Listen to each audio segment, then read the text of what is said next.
New York City Mayor Eric Adams is asking the federal government for additional funds and support to cities receiving tens of thousands of migrants from the southern border. Over the weekend, Mayor Adams visited El Paso, Texas, where he made his most forceful call yet for more federal support. Our cities are being undermined, and we don't deserve this. Migrants don't deserve this. And the people who live in the cities don't deserve this. We expect more from our national leaders to address this issue in a real way. This is a national problem. We must have real immigration reform, and we must immediately have a short-term fix of making sure that the cost of this does not fall on our local cities. CBS News reporter Camilo Montoya-Galvez is in Washington, and he's been following this story for us. Camilo, good to see you. So what more can you tell us about the mayor's trip to El Paso over the weekend? Who did he meet? What did he do?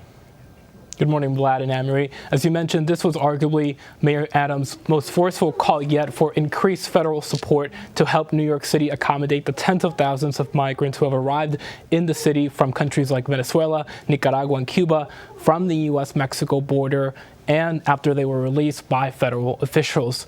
He did this speech and he made these calls from the Texas border city of El Paso, which has also struggled to house a sharp increase in migrant arrivals there. I was in this Texas border city a couple weeks ago, and I saw dozens and hundreds of migrants sleeping on the city streets because shelter capacity there was completely overwhelmed.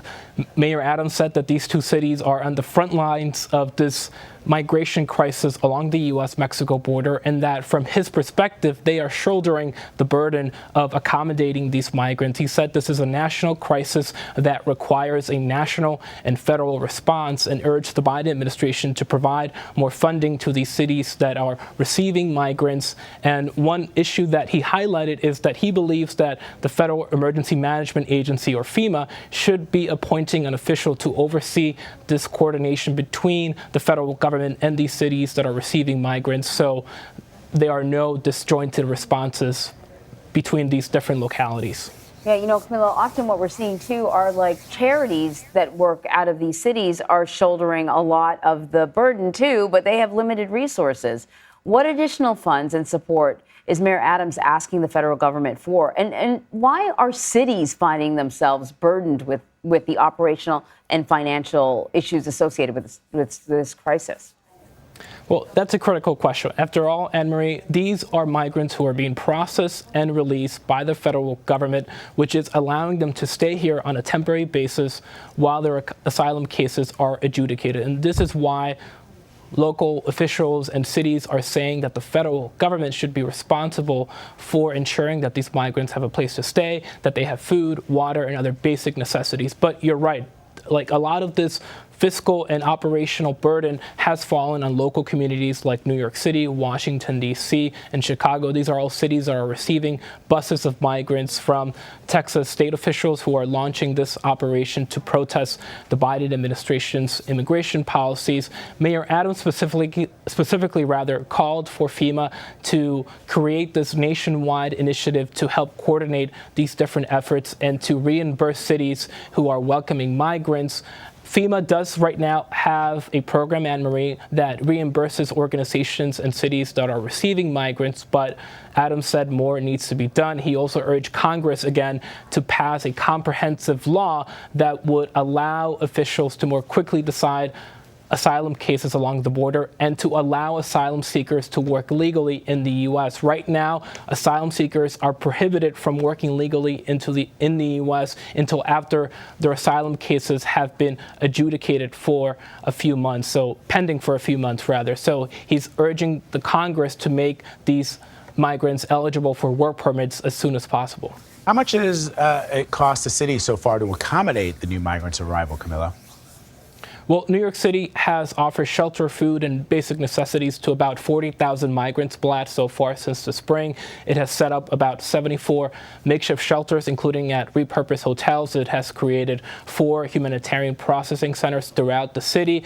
And so far, Mayor Adams has said that this will cost the city about $1 billion. But he mentioned the other day, Vlad, that this could increase well beyond that range, that it could be about $2 billion in total costs in the next year or so. So this is something that Mayor Adams has been warning about, that these fiscal challenges will continue to get worse if more migrants are coming to the city. And he declared that right now, New York cannot take additional migrants. And he recently asked state officials in New York to help house about 500 migrants who arrived to the city last week. So how are other cities dealing with this influx of migrants? Los Angeles, Chicago, New York isn't the only city.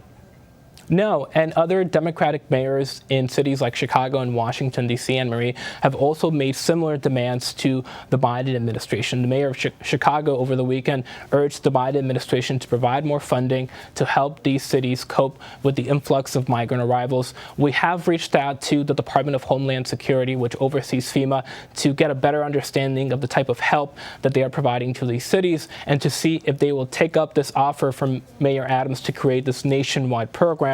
But we have not heard back.